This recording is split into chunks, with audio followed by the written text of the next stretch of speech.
I saw this post on Instagram, and essentially it said that before making plans for the new year, you need to sit down and reflect on this year to digest and calm down your nervous system. And I think it's a great idea, because the truth is, we often become stressed and busy, focusing on the negative experiences and completely forgetting about all the amazing things that we had done or that happened to us this year.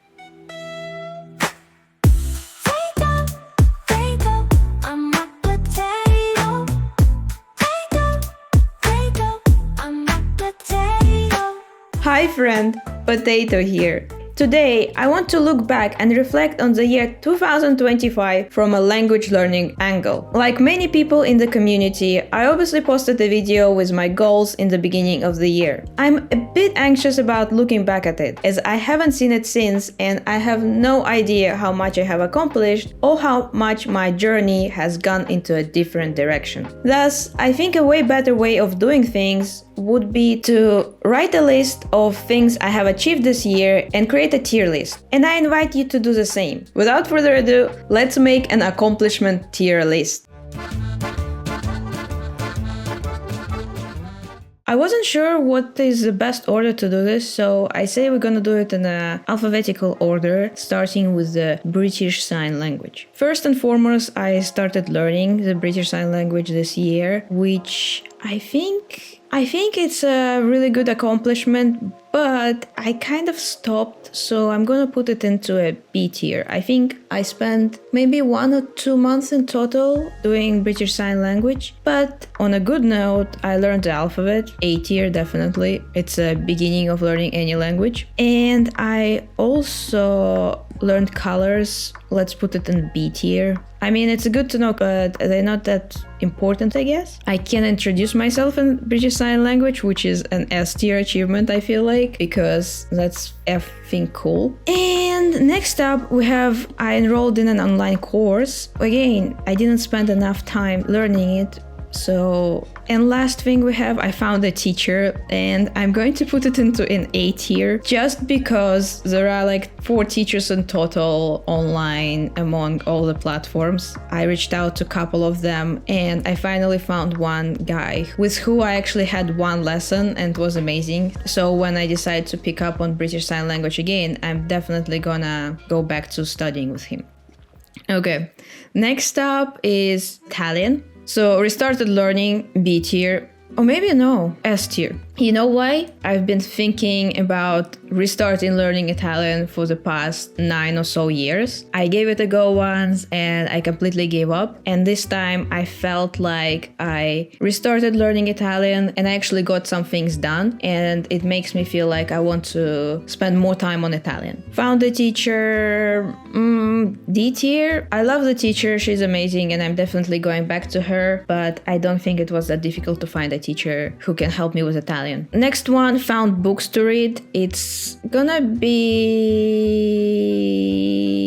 a B tier because the issue with restarting learning Italian for me was that I couldn't find any content that I wanted to consume in Italian, so I didn't feel that interested in the language. But this year I actually found 2+ books that I want to read in Italian. Hopefully next year I can finish them. Watch the full series on Netflix, again B tier, because I struggle to find things to watch in Italian that I'm interested in. And I actually committed to one series and watched it all in Italian and picked up some phrases and words that I want to add to my speech. Spend 1 week in Italy is somewhere, I guess, here. I did speak a bit of Italian with people I had to interact with, like in restaurants and shops, but I didn't do much. I actually just stayed with my family. Okay, talk to a man at the gas station in Italian. That's hilarious. You know what? Here. You know why? Well, first of all, it actually happened in London. A week ago, we went to see my friends in Reading and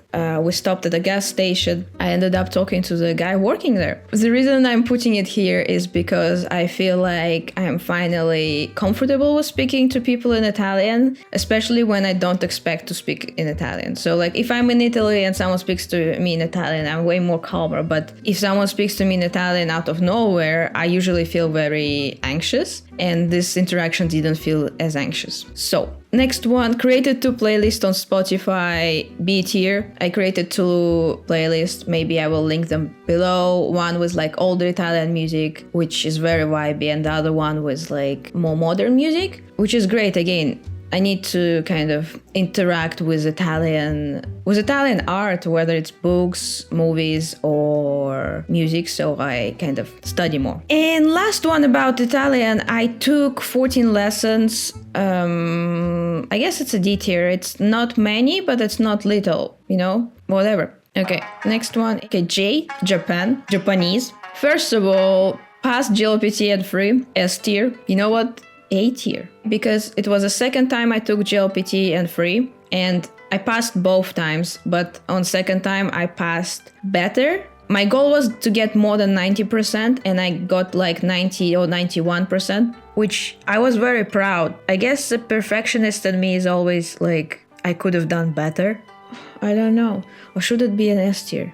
Should I celebrate my achievements more? Next one is started reading novels. This one is an S tier because my level was low, or maybe I wasn't interested in anything. I used to consume a lot of anime and maybe read manga, but there were no books I actually wanted to read in Japanese.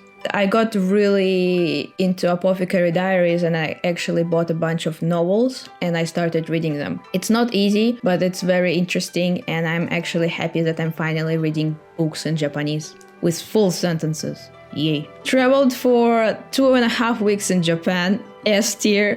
It was my first time going to Japan, and it was amazing. The only downside is that there is so much more I want to see, and there are so many more places I want to go to. I'm really excited to go back to Japan one day. Next one, made 2 Japanese friends. I actually made 2 Japanese friends in London. They're very nice, and I hang out with them sometimes. Let's put it in the B tier. And last one, I had 35 lessons this year. I think about 20% of them were pure conversation, and the rest were more like grammar stuff. Maybe here, B tier, I think that's great. But at the same time, I feel like I could have had more lessons. Let's put it in a C tier. We've done British Sign Language, Italian, and Japanese, and now let's do Persian. First of all, I learned the alphabet. Again, super cool. I can read and write most of the time. Very proud of myself. Next up, I found 2+ teachers, which is funny thing to say. I'm putting it into A tier actually. First of all, the reason it's 2+ teachers is because there are 2 ladies who I have lessons recurringly, and there is another woman with who I had only one lesson, but I actually want to have another lesson with her soon, so that's why it's 2+. It's a great accomplishment because the first teacher I found for Persian, I didn't have a great experience with her, and it made me feel like maybe I will have difficulties finding a teacher, but now I have 2 amazing teachers, and actually they make me want to learn more. I find them very nice, very encouraging. I'm definitely looking forward to lessons with them.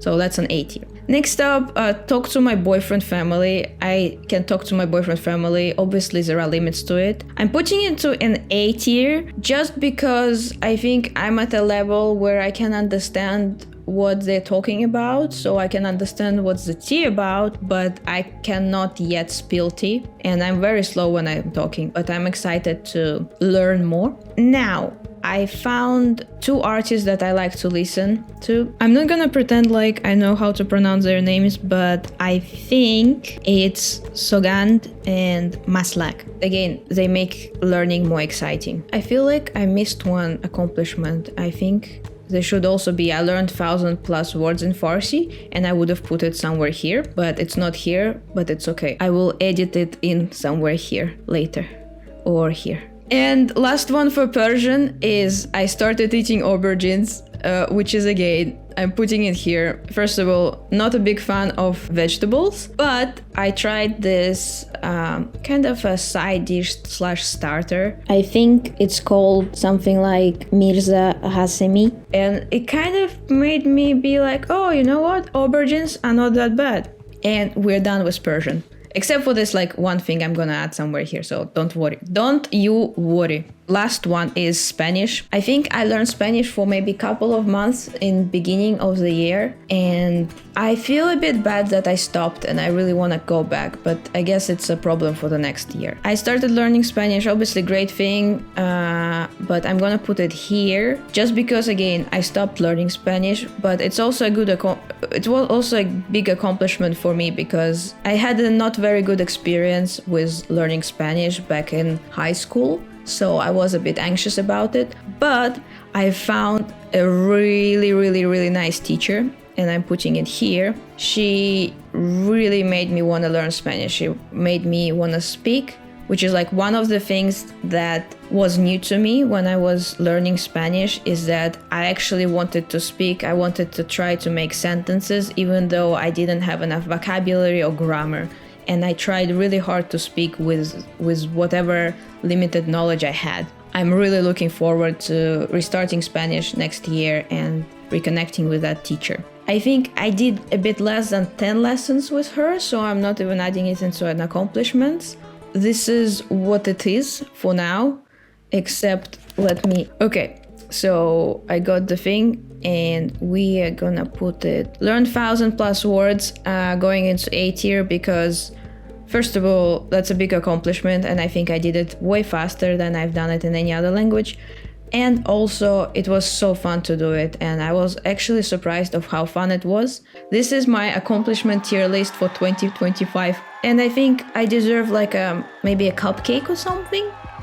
Before I go and get myself a cupcake, I just realized that I forgot to add that I had 26 Persian lessons this year, which would be an A tier level accomplishment. And now, with that out of the way, I hope this video inspired you, at least tiny bit, to look back at your year and your accomplishments, whether they were small or big. Because sometimes a small win, like finding a correct teacher or a correct book, is exactly what stands between us and us treating language learning as a chore or the biggest passion in our life. So let's take some time to celebrate all of them. And if you feel comfortable, please share one of your biggest language achievements and one of your smallest language achievements this year. I'm very curious to read the comments. Please like, subscribe, and happy holidays!